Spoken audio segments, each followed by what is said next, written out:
Marilyn Manson and the Spooky Kids. How you doing, Marilyn? Hey man, I'm spooky as always, brand new. How about you?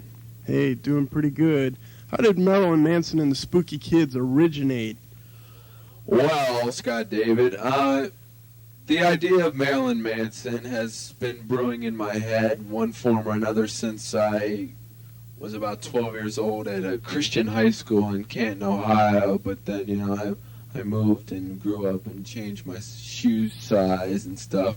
And then I met this guy named Daisy Berkowitz who's kind of ripping on the guitar.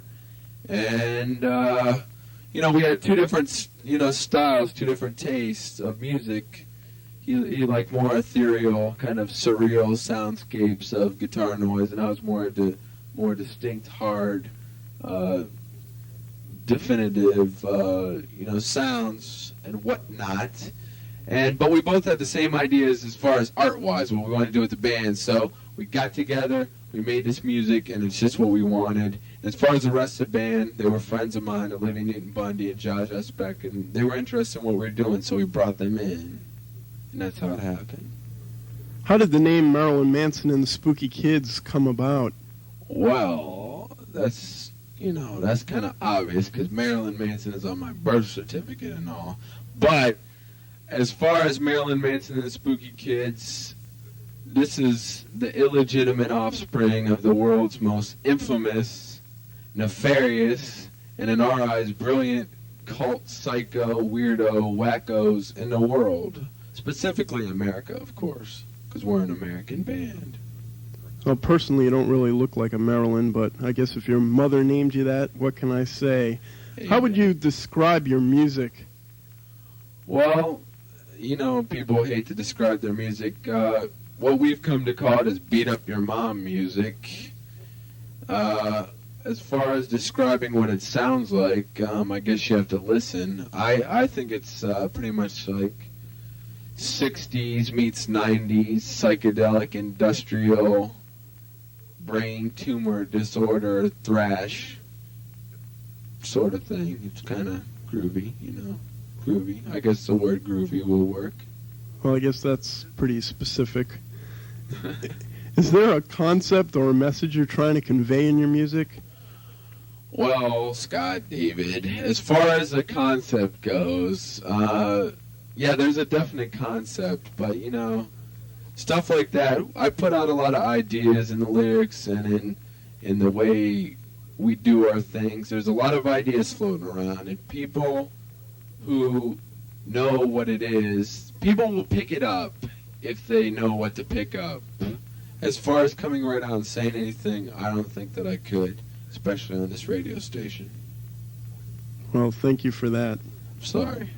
How do you approach writing new material?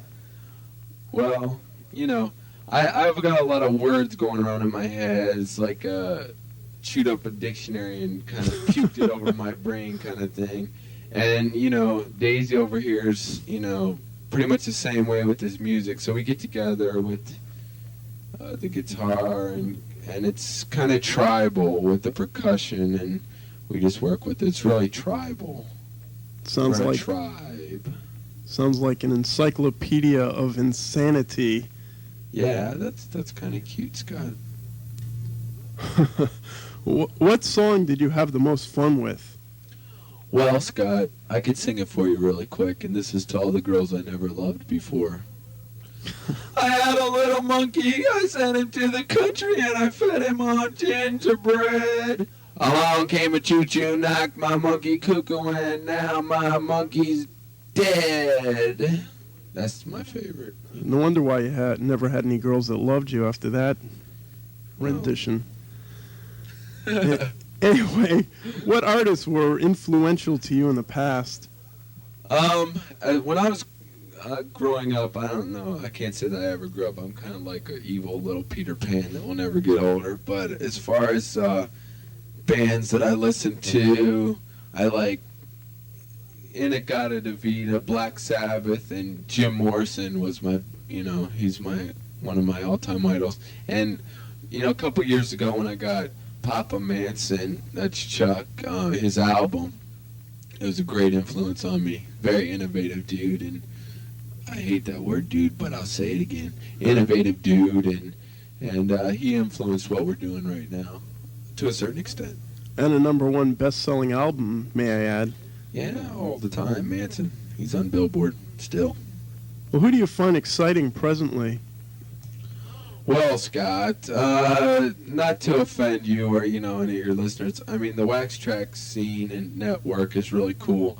And there's a lot of, bands that are breaking some new patterns here. But, industrial music in general is starting to get homogenized. But, I'm really impressed with the new Nights of Rab album because they've done some really different stuff this time around. And the Revolting